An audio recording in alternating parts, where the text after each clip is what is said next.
Welcome to the Morning Shift MKE. I had to press record. You did, just in case we need reruns. You are tuned in. I got my partner Sayer in here with me. It's going to be some changes coming, y'all, just for a minute, just to we get everything together.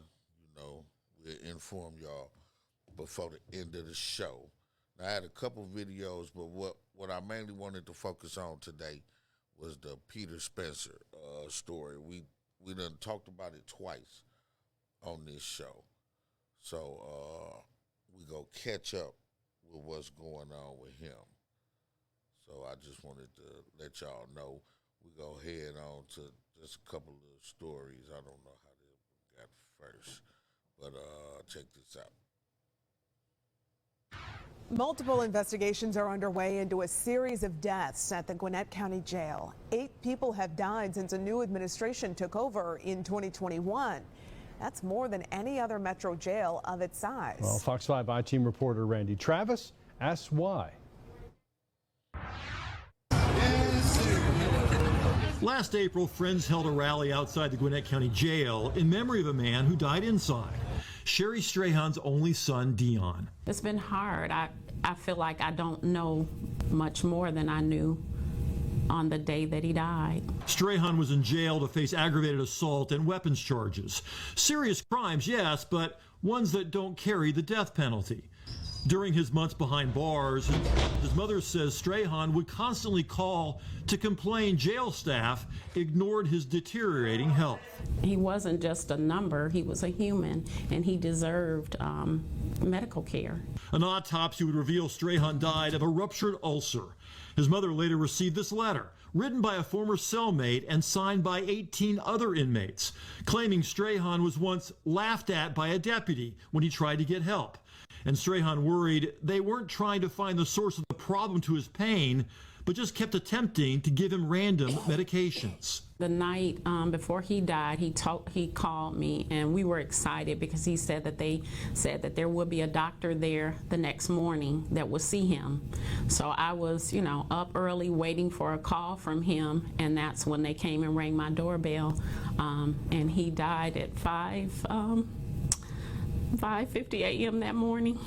Now, I'm going to tell you, man, and we done talked about this before, you have to check on your people and if they sick or anything like that, because them people ain't, man, you get a lot of people, I'm going to keep it real, you get a lot of motherfuckers faking sick and saying shit just to get out the cell, just to, for weird reasons. So they tend to think everybody is on that shit.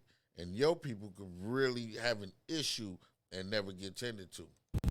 Strahan would be the second of 7 inmates to die last year in the Gwinnett County Detention Center. That's 3 times more than in the larger DeKalb County Jail, nearly twice as many compared to the even busier jail in Fulton County. An 8th Gwinnett prisoner died in January. Is there a clear reason for so many deaths? Well, for one thing, nobody died from COVID. In 2020, 2 people passed away here at the Gwinnett County Jail, compared to 7 people last year. So did anything change in 2021? Well, a new sheriff took over. Sounds like you've got an issue compared to the other counties. It's unfortunate that we have even one death, okay? Just even one is one too many. But to say that we have a problem, no. Kibo Taylor became sheriff with a vow to change the culture inside the jail. Before he took over, the county paid millions of dollars to settle civil rights lawsuits filed by inmates subdued by the jail's rapid response team. Taylor disbanded the unit on his first day in office and encouraged deputies to get more involved in settling inmate disputes. Instead, dozens resigned, including Nina Anderson, worried about her safety. And I'm thankful for that because I got out in one piece. Anderson spent 22 years with the sheriff's office. In 2019, she took home the Deputy of the Year award. 2 years later, she retired in lieu of termination after suggesting a superior was having an affair and then denying she said it when confronted. But Anderson insists she was planning to quit anyway. I just walked out the door one day crying, heavy-hearted, and with a lot of regrets. At that point, only one inmate had died. 7 more would follow. 1 ruled a suicide, 2 others suspected overdoses with drugs smuggled into the jail. The rest, including Strahan, still under investigation by the GBI or Sheriff's Office. In the same time period, DeKalb had only 2 deaths. DeKalb did. I'm shocked, actually. She blames at least some of the deaths on not having enough staff to properly monitor prisoners. This December memo required deputies work overtime until March. They're frustrated because of the mandatory overtime and staffing shortages. Kind of make them a little more scared, a little more wary. There's no way I'm going to sit here and tell you that we've gotten everything right. Taylor says they have seen an increase in staff injuries, but excessive force incidents are way down. He's yet to fill 114 positions since taking over last year, or about 13% of its workforce. But other jails can't find enough staff either. We've not found any issues as far as the staffing levels that we can say that had anything to do with this. So far, no one has sued over any of the 8 deaths. Sherry Strahan is waiting to read the GBI report before deciding if what happened to her son was an unavoidable tragedy or something someone inside this building could have or should have prevented. In Lawrenceville, Randy Travis, Fox 5 News. The man accused of driving through the crowds at the Waukesha Christmas parade wants his trial moved. Fox 6 investigator Brian Polson discovered the DA says a victim's family with familiarity with the judge. That brings us to a big decision at the Waukesha County Courthouse. Brian is there live and joins us with the latest. Brian. As judges don't like moving jury trials. It's expensive and it's inconvenient. But what's going to drive the judge's decision in this case is one key question. Can Darrell Brooks get a fair trial in Waukesha County? Nope. He The go get one in Waukesha parade Wisconsin. attack killed 6 people, injured more than 60 others, and traumatized an entire community. But the state still has the burden of proving it was Darrell Brooks who did it. I think most of Waukesha has this guy convicted. Former Wisconsin Supreme Court Justice Janine. Nah. I don't know how y'all feel. I don't think you think he can get a fair trial in Waukesha? You don't get no fair trial nowhere. I don't think. I don't even know what a fair trial gonna look like for that. How they not gonna have the end of what happened in their mind and be able to hear anything and listen to anything. You know what I mean? Yeah, 'cause it seemed like this is a situation where either way it go, he gone. Ain't no way around this one. Geske says that could be sufficient grounds for moving the trial somewhere else. There's a lot of tainted information out there. I'm gonna tell you, I'm gonna be honest with you. In my head, in my brain, in my opinion, he didn't know that parade was going on, that all them people was going down there. He was on some completely other shit, and there was just a whole unfortunate incident, and then they'll argue that he didn't stop. Well, didn't the cop shoot at him? I have no idea. I think somebody shot at him, or they had guns out, and motherfuckers was trying to kill him. So it was a real sticky ass situation. But I don't think his intent, and see, that's what they trying to paint it as. If you pay attention, they trying to paint it as his intent was to get in this car and run over white people. It ain't nothing but the juries of the back in the day. You know what I'm saying? Where it was whatever a black man did was against a white was intentional. You could defend yourself against one of them, and one of them could die, but you intentionally meant to. It's like he was fucking with me. I was defending myself, but this ain't the case. He wasn't defending himself. I ain't saying that. My point is, they trying to paint it as he was a black man out to kill white people. And that's how he not going to get a fair trial. They're But she says judges typically don't like doing it. very expensive. On Friday, Waukesha County Judge Jennifer Dora will hear arguments from Brooks' lawyer, who filed a motion for a change of venue last month. The benefit of the doubt has to be given to the defendant. Criminal defense expert Jonathan Smith says pre-trial publicity is not the only factor here. It's the pervasive impact of the crime itself. Seems like everybody knows somebody who, at least knows somebody who was there. Brooks' lawyers cite not only the 67 victims, but the more than 500 area school children who got counseling, thousands more who witnessed the parade, and the hundreds of thousands who shared the hashtag Waukesha Strong on social media. Is there anyone in Waukesha County who doesn't have an opinion on this case? Well, I'm always surprised that people that there of the number of people who haven't heard about things. It's going to be pretty hard to find people who are going to say, I can look. Did you see the bullshit? Let me rewind it if y'all didn't peep the bullshit right quick. Well, I'm always surprised that people that there of the number of people who haven't heard about things. It's going to be pretty hard to find people Didn't answer the question. who are going to say, I can look at this impartially. The impact is so far She answered the question. Earlier this week, Waukesha County DA Sue Opper sent a letter to the court acknowledging that the father of one of the adults killed in the parade has some familiarity with the judge, an issue the judge says she will address on Friday. Whether that is just a passing reference with respect to the letter that was filed concerning the judge, or sort of more of a direct connection. And you know what they gonna say? You know, that's what we're going to have Just like to... the judge in the Kyle case. You know what? It's not going to affect anything. I'm good. We good. Let's go. You know what I mean? It's not going to affect anything. We're all good. I can be impartial. Allow the judge to decide. Of course, the case may never actually go to trial, but if it does, Smith says, the court wants to get it right the first time. They don't want to have to come back and do it again.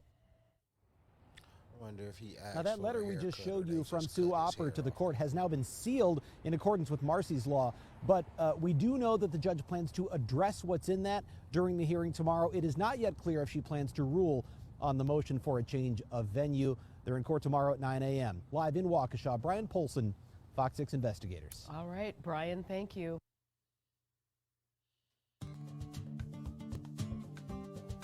Hey guys. Today we're going to talk about top cybersecurity threats in 2021. So, we have seen a lot of advancement in cybersecurity and security policy in recent years, and that's why a host of new and evolving cybersecurity threats are emerging. Hackers are now using machine learning, artificial intelligence and phishing, malware to attack the data and assets of governments, corporations and individuals. The nonprofit Information Security Forum, Information Security and Risk Management, warns in its annual Threat Horizon study of the increased potential for disruption. Over-reliance on fragile connectivity creates the potential for premeditated internet outages capable of bringing trade to its knees and heightened risk that ransomware will be used to hijack the Internet of Things. Distortion. The intentional spread of misinformation, including by bots and automated sources, causes trust in the integrity of information to be compromised. Deterioration. Rapid advances in intelligent technologies plus conflicting demands posed by evolving national security and individual privacy regulations negatively impact organizations' ability to control their own information. Here are the few cybersecurity threats that can cause significant harm in 2021. Number 1 is phishing. We all know about phishing. It's an attack that targets a person to click on a link and the link can install malware on your computer or expose sensitive data. We're all aware of that. Nowadays, attackers are upgrading their attacks, like using machine learning to much more quickly craft and distribute convincing fake messages in the hopes that recipients will unwittingly compromise their organization's networks and systems. Number 2 is ransomware. Ransomware is a kind of malware that can lock up or delete all the system files from the computer until a ransom is paid. Even ransom is paid, there is no guarantee that you'll recover your files. famous ransomware is recent 2017 WannaCry ransomware, which cost businesses around the world $4 billion loss. And nowadays, as companies continue to focus on building stronger defenses to guard against ransomware breaches, some experts believe hackers will increasingly target other potentially profitable ransomware victims such as high-net-worth individuals. Number 3 is cryptojacking. Cryptojacking is a malicious way to cryptocurrency by using a person process power. If you want to know more about cryptojacking, I already made a video on that. Please go and check it out. But for businesses, cryptojacked systems can cause serious performance issues and costly downtime as the IT department works to track down and resolve the issue. Number 4 is IoT-based attacks. The Internet of Things is becoming more common these days. It includes laptops and tablets, of course, but also routers, webcams, household appliances, smartwatches, medical devices, manufacturing equipment, automobiles, and even home security systems. However, more connected devices mean greater risk, making IoT networks more vulnerable to cyber invasions and infections. Once controlled by hackers, IoT devices can be used to create havoc, overload networks, or lock down essential equipment for financial gain. Number 5 is connected cars and semi-autonomous vehicles. While the driverless car is close, but not yet here, the connected car is.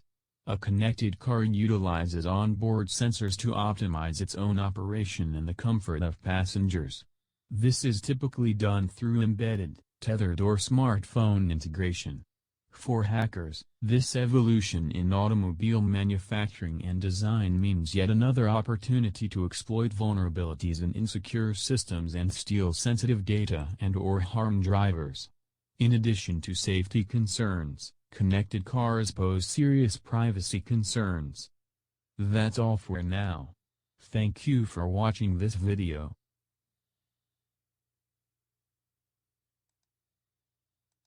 Yeah, I would just suggest the IT fundamentals. That's what you should learn. All right, so if you're an individual who wants to get started in the IT or cybersecurity industry, and you're wondering where should I start or what should I learn before, in today's video topic, I will be addressing my personal opinion on what you should learn, why you should learn what you should learn, and where you should learn.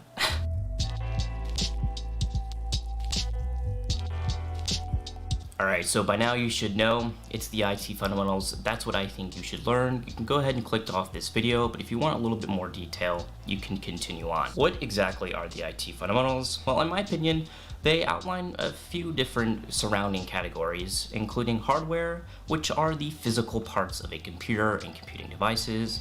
You have the software, which is a suite of tools and data which, tell the computer how to work, including operating systems, software applications, and more. So think about like a Windows 10 or Linux. Then you have networking, which is the exchange and transportation of data between computing devices, so understanding how that works. Applications, which is computer software or programs used to carry out specific tasks, such as word processing or editing or email clients.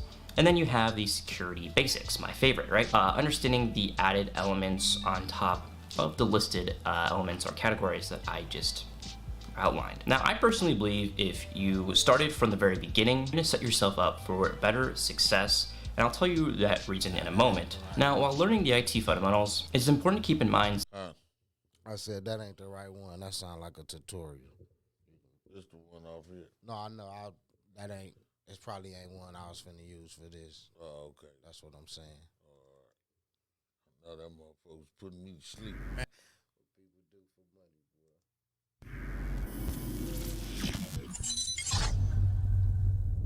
bro. You mentioned this on Bootleg Kev's interview. So this is your final album on both Shady Records and Griselda Records. Yeah, it's possible. Yeah. So you signed a 1-album deal with both? Nah. I got I had other obligations with my Griselda. But the Shady deal was only me and Wes, when we signed that deal, we had one solo album each and one group album. So, you know, we dropped a group album already, the What Was Shane Gun Do? Westside Gun dropped Who Made the Sunshine. That was his debut for Shady, and God Don't Make Mistakes is, you know what I'm saying, is my debut, and that I'm fulfilled at that point. You know what I'm saying? Yeah, Okay, so good. in terms of Griselda, I always assumed that you were a co-owner in Griselda, but is that the case, or? Nah, that's not the case. I don't own that. That's bro. That's West Side thing. Really? Okay. Yeah. Well, shit, man. Shout out to him for seeing the vision of what y'all were doing. I mean, it was a collective vision. You know what I'm saying? It was a collective vision. You know what I'm saying? Like, you know, I was right there along the way. You know what I'm saying? But, you know, so, you know, that's my shit. That's my shit too, though. You know what I mean? Griselda's mine too. It's just, you know what I'm saying? You know, bro is the owner of that. You know, bro owned, you know, like I said in the song, man, West owned the land. I did the construction, though. You know what I'm saying? I built the house. I built the Griselda house. You know what I'm saying? I feel it. Okay, and you got your own joint, which is drum work music. Yeah. And Jay Skis is the first rapper signed? Yes. Yep. Will a 14-year-old go to adult court? That is the question in Waukesha County today. The teenager is accused of sexually assaulting an 87-year-old woman last November. Fox 6's Brett Lemoyne live outside the Waukesha Public Library. This is where this all unfolded, Brett. Yeah, that's right. And the hearing on this matter was today, but the judge is not expected to make her ruling, her decision, until the end of April. This is a case that we first reported on late last year. Now, cameras were not allowed in the courtroom today because it's juvenile court. We do want to warn you, some of the details of this case are pretty graphic, and there was even some testimony that we weren't allowed to listen in on.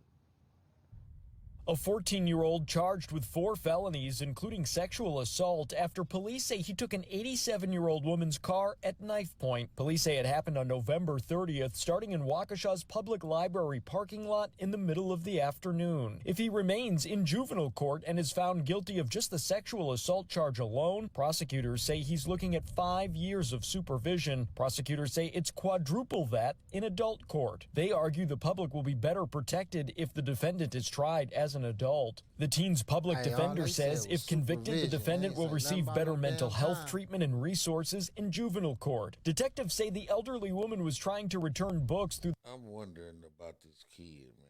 Yeah.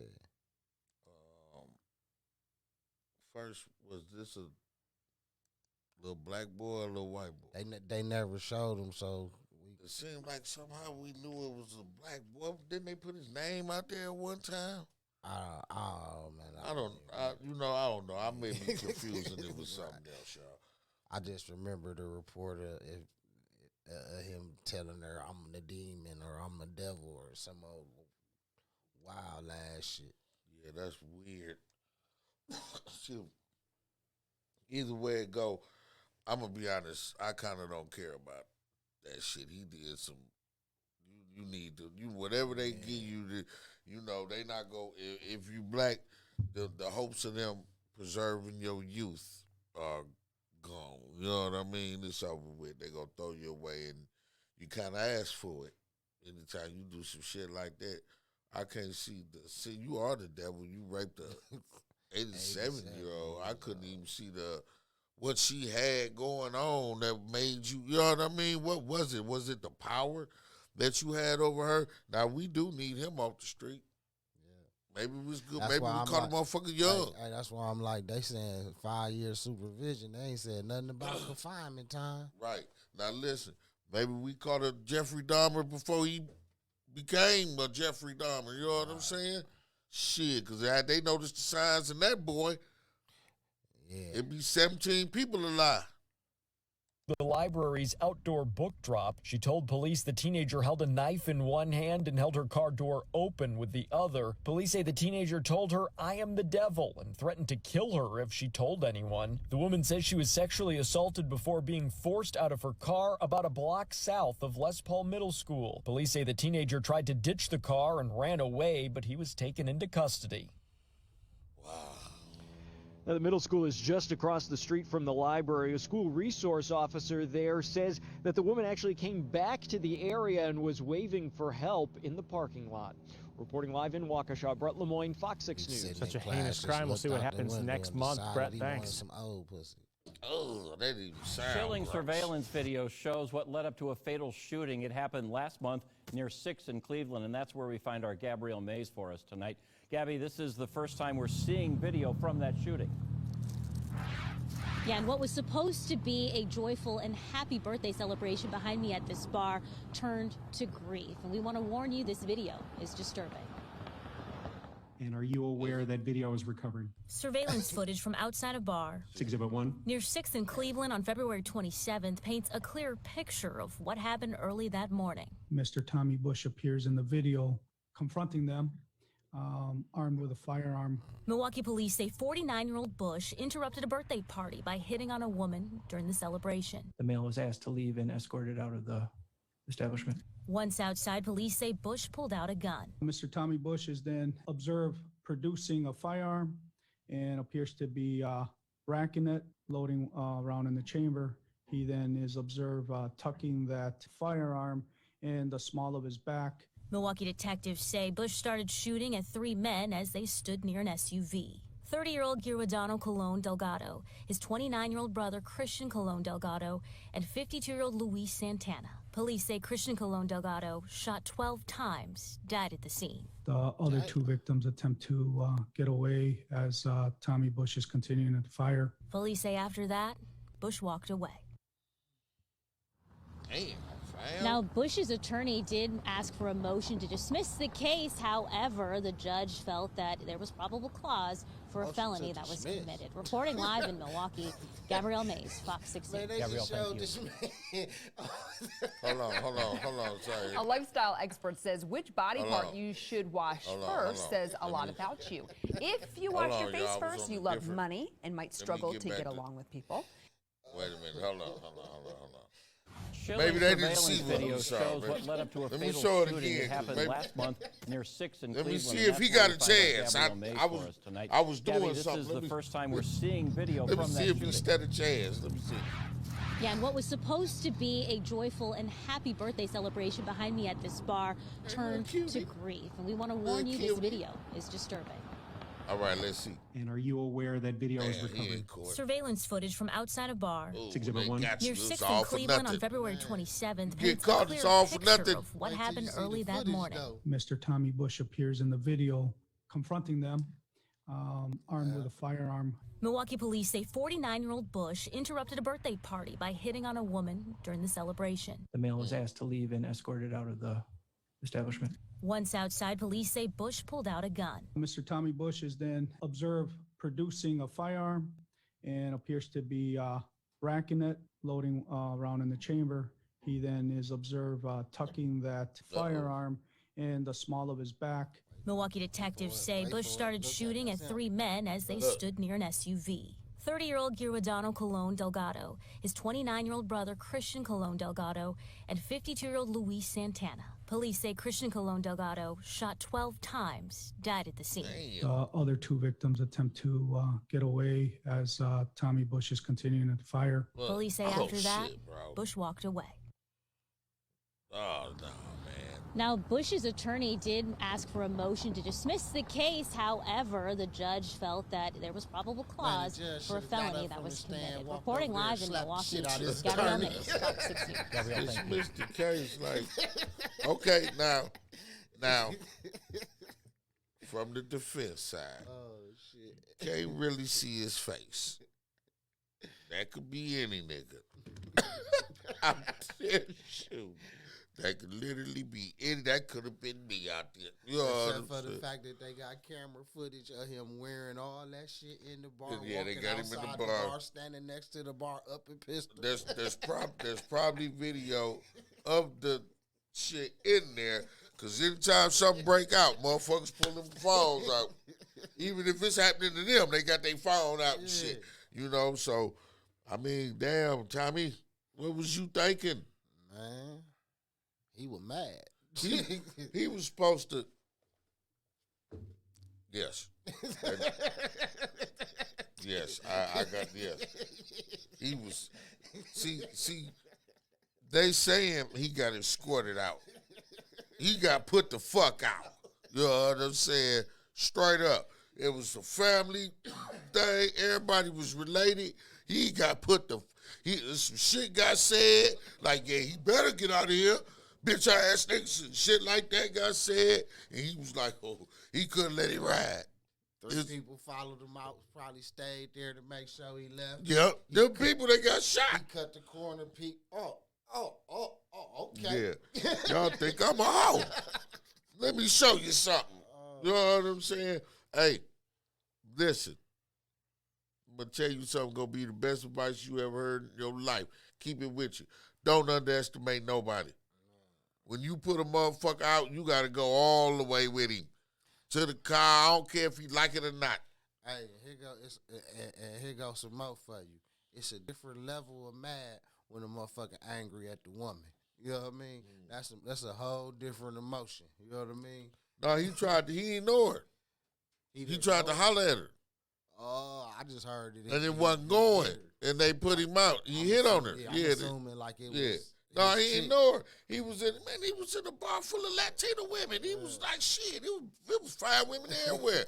So he like, hey, baby. Man, she like, nah, I ain't going. He like, come on, baby. And she like, no. And they like, hey, man, she said no. Because that's their cousin and all. You know what I'm saying? Nigga, matter of fact, what you doing in here? This is a party.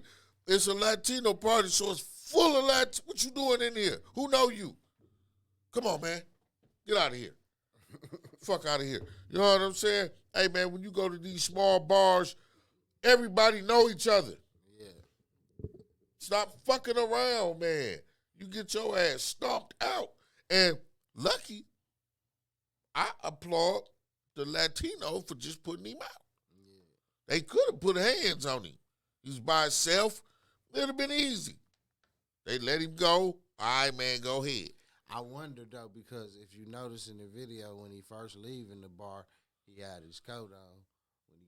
Then in the next Wait a minute, let me see. Yeah, in the next angle, he ain't got a coat on no more.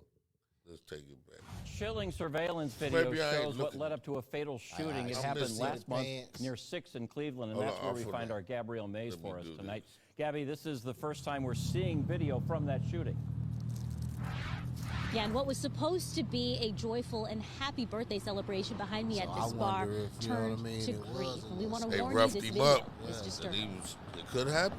And are you aware that video is recovered? Surveillance footage from outside a bar It's Exhibit 1. near 6th and Cleveland on February 27th paints a clear picture of what happened early that morning. Mr. Tommy Bush appears in the video confronting them, armed with a firearm. Milwaukee police say 49-year-old Bush interrupted a birthday party by hitting on a woman during the celebration. The male was asked to leave and escorted out of the establishment.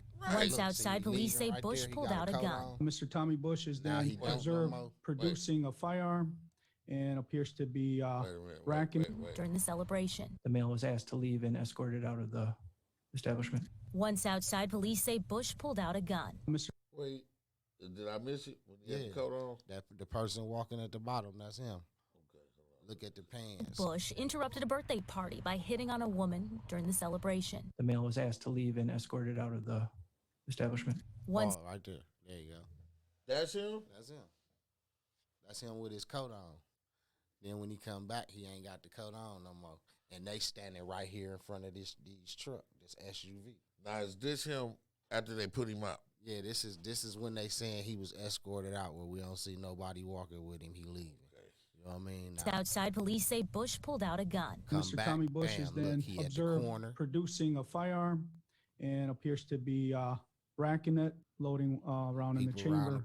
He then is observed tucking that firearm in the small of his back. Milwaukee detectives see, they got a truck. Say Bush started shooting at 3. See the Jeep? He's standing right there. Yeah, the Jeep gone. He was right there. Right. Look, he's standing right there pointing the gun. They acting like ain't nothing gonna happen. Yeah, that's who did 12 times. Yeah.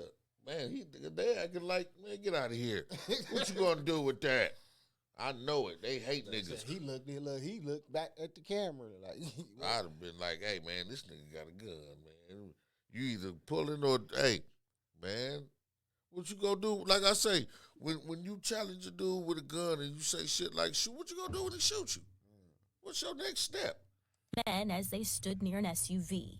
30-year-old Giordano Colon Delgado, his 29-year-old brother Christian Colon Delgado, and 52-year-old Luis Santana. Police say Christian Colon Delgado.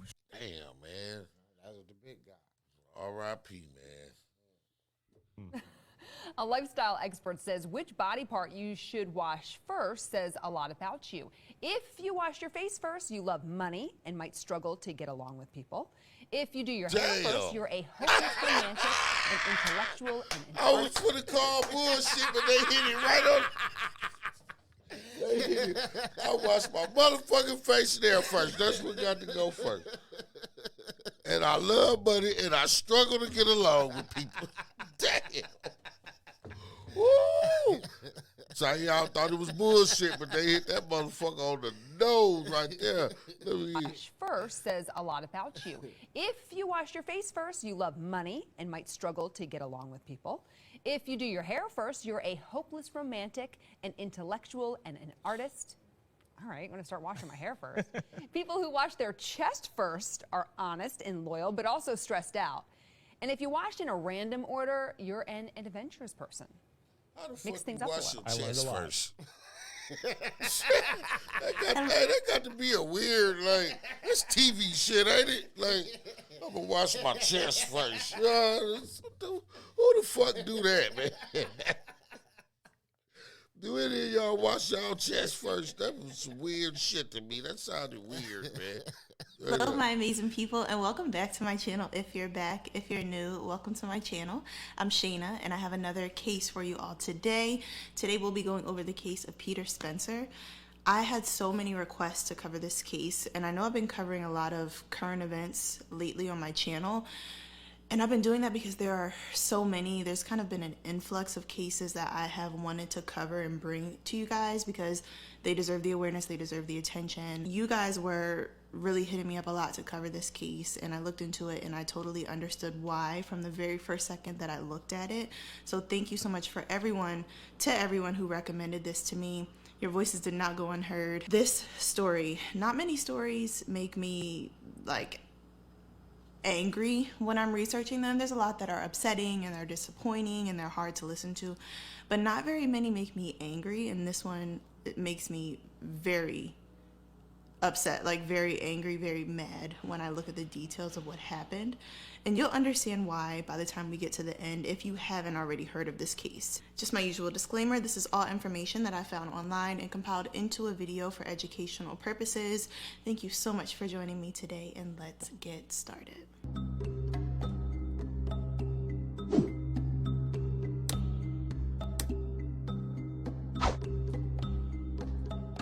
Peter Bernardo Spencer was a 29-year-old man living in Pittsburgh, Pennsylvania at the time that this case took place in December of 2021.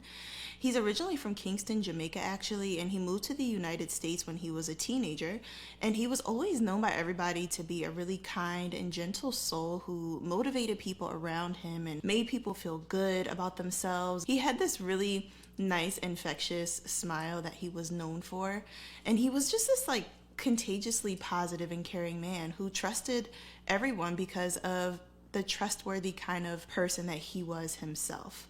He was known to surround himself with people who worked hard and had goals because he knew that his inner circle was an extension of himself, and he was a very hard worker and very dedicated to everything he put his mind to.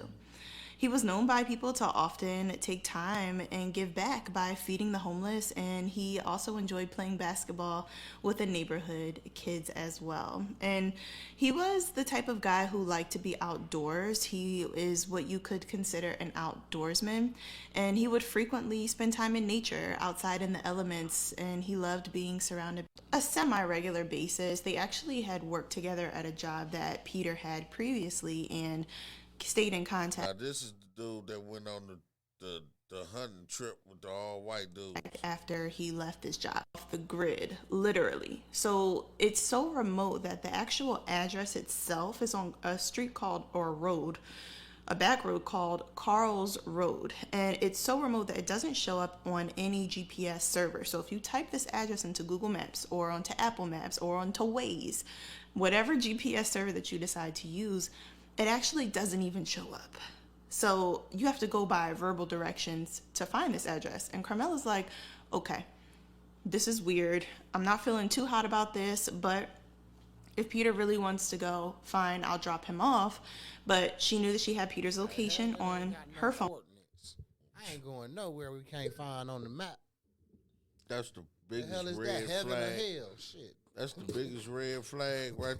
What the hell you mean you can't? It ain't on the GPS. I can't call an Uber? Man. Right, I can't tell nobody where the fuck I'm at. It's like you say you got to have the coordinates, but the GPS don't find it. How the GPS? That's global positioning. You know who built that motherfucker? Right, right. And they can't find it.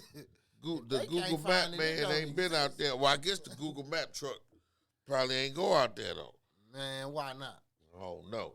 Look, before we get back to that, watch out. They say they stealing gas now. They drilling holes in your tank and stealing your gas now, y'all.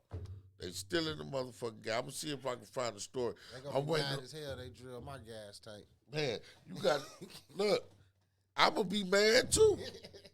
Think about it. They still drilled the motherfucker. Like, dog. Look, I'm finna find something on it. Let's see if she can get to the grit of this. That she could look at just to make sure he was safe. And she was planning just to text him throughout the night just to touch base with him. So she dropped him off around 9 p.m. on December 11th. And when she dropped him off, you know, they said goodbye and she started to make her way back home. And Peter was now on the site with his previous coworker and a few other males. And before I continue, just to show you again on the map, I'm going to kind of zoom in the area that I believe that the property is most likely in, just to give you some sort of perspective of what this area would be like. So it is pretty far out there, you guys. There's really not much happening in this area as far as businesses, establishments, and nearby neighbors go. Okay, I do want to really set the scene for you here. But after Carmela started heading back home, she was sending texts, but she noticed that she couldn't see Peter's location on the phone anymore. So he was out so far that the service that he had that could ping his phone on Find My iPhone app or a similar app like Google Map GPS, she could no longer see his location at all. So this made her feel really uneasy. And I know, like, I'm big on safety. So anytime there's even the slightest inclination that safety could be at risk or there could be something wrong in a situation, I tend to think the worst and kind of worry a lot. So I can only imagine what Carmela was thinking when she realized she couldn't see his location, but she was still texting him. And she noticed that the text messages between the two of them started to slow down over the evening. They weren't coming in as frequently. And then suddenly they stopped. And she's like, that's not normal. He's still out there. It's the middle of the night. For him to not be texting me back, I'm not comfortable with that. So she actually decided to get back in her car and make the 2-hour drive all the way back out to Emlenton because she just had this gut feeling that something was off here, and she wanted to make sure that Peter was okay. So when she pulls back up to the location, to this remote address, she actually sees that there are trooper vehicles parked around the property, and as she gets closer, she sees that there's yellow tape around someone laying on the ground. As she gets closer, her worst nightmare comes true when she realized that the person laying on the ground with no breath in their body was her fiance, Peter Bernardo Spencer. She learned that police had responded to a call around 2:30 a.m. that night. It was about 2:20, and basically police responded to the call that somebody had been shot. And Peter actually had 9 shot wounds. Okay, he had 9 altogether, which is a lot. You know, they discovered multiple firearms on the scene. They discovered and confiscated ballistic evidence. They also discovered alcohol, like I told you, and controlled substances were also on the property as well. Now, there were 4 white individuals that were on the scene that police detained and questioned. And the primary suspect was a 25-year-old male who actually admitted to shooting Peter. But the story that he told police was that there was some sort of altercation that took place. Peter was the aggressor, and he shot Peter in self-defense 9 times. We're going to talk about that. After a short questioning of less than an hour, you guys, police released them. There were no arrests. There were no charges filed. There was no nothing. Everyone was free to go home except, of course, Peter. Peter was not able to go home to his family that night. But everybody who was on the scene, the 4 individuals that were there, were able to go home to their warm beds that night. But there was an autopsy ordered for just 2 days later, so it was looking like there was going to be movement pretty quickly. But it was still pretty upsetting and kind of an initial shock to the family that... seen on the movies when somebody get killed and they all be like, Josh, you're going to lose your scholarship. Bill, you're going to lose your job. Your dad's going to kill you. We got to get together and say this. That's what happened. They killed him. You know what I'm saying? All right, y'all. We'll deal with that another time. They killed that brother. If y'all want to continue with that, you know what I'm saying, let me know. But the shit that I was talking about, check this out here, man. Price of gas isn't bad enough. Now someone's been going around stealing gas from others. And the theft is costing car owners a lot more than it would to fill up. News Edge reporter Denise Dillon tells us how the thieves are doing it. You would think someone is simply siphoning the gas, but no. Someone is drilling holes into the car's gas tank and letting the gas drain out. The guy heard him come out and, ran around his car and got back in, and he had a gas tank, and then he could hear and smell all the gas pouring out of his truck. Michelle King says her husband saw a suspicious man carrying a small gas can near his truck one morning. The Kings believe that man drilled this hole in the gas tank. We just watched all the gas pour out onto the street, and the guy just had a little can, so he had maybe gotten a gallon or 2 out of all of that. King soon learned through social media the same thing happened to many others across Edgewood, Kirkwood, and East Atlanta. She didn't know anything was wrong with her car until she got about 2 miles down the road. The light turned green and the car cut off, so no go. She knew she had just filled up the night before, but tried to put more gas into it anyway. I look up under my car, $75 worth of gas is flowing on the ground now like honey. Her mechanic told her someone had drilled a hole in her tank. These are the metal shavings. She's frustrated and angry. This is very costly. Like a tank for my car was anywhere from $700 and up. Like, some people tanks are $2,000. Did you ever think we'd see the day when motherfuckers was drilling holes in people's gas tanks? I never thought I'd see the day, y'all. This is like some apocalyptic shit. You know what I'm saying? Where we got to steal gas, next is water. You know what I mean? Hey, you better get all the water you can right now. Depending on the type of vehicle you have, this is causing a lot of trouble for people. I'm told initially not many people called police about this, thinking nothing could be done. But now, thanks to social media, more and more people are coming together. They're sending videos and images of the person they think is doing it and the car. You better not get caught walking around with no gas can. That's your ass. Shit. And Christine, we are talking about some big-time fuel thieves here that have hit several gas stations through the Long Beach area over just the past week alone, each time stealing thousands of gallons of fuel, adding up to almost $30,000 worth of fuel at each of the gas stations they've hit so far. Check this out. This other car? They have everything? This cell video shows the gas thieves in action. Their truck disguised as a construction truck, but a closer look inside shows a huge tank used to steal thousands of gallons of fuel. Look at this, would you? And you see they have the tank in the back? No license plate number? When they're stealing around 2,000 gallons, it's almost $10,000. At least. The other station that they stolen 5,000, that means they stolen almost $30,000. The manager of this Chevron station not wanting to show his face, but wanting to sound the alarm after gas stations in Lakewood and Wilmington have all been hit in the past week. And now his station here at 7th and Redondo in Long Beach becomes the latest target. But the thieves are not targeting gas that here is selling as high as $6.29 a gallon. Instead, they want something even more valuable on the black market, diesel fuel. They're going diesel because I think that diesel, they have them more, they're easier to sell to them because most of the truck or whatever they buy in diesel doesn't care what kind of diesel they are.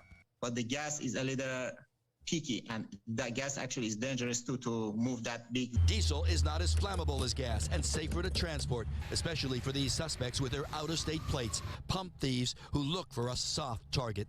The main one, they come inside the gas station, they look at the cashier, how they looks like the cashier, if the cashier is dummy or pay attention for everything or no.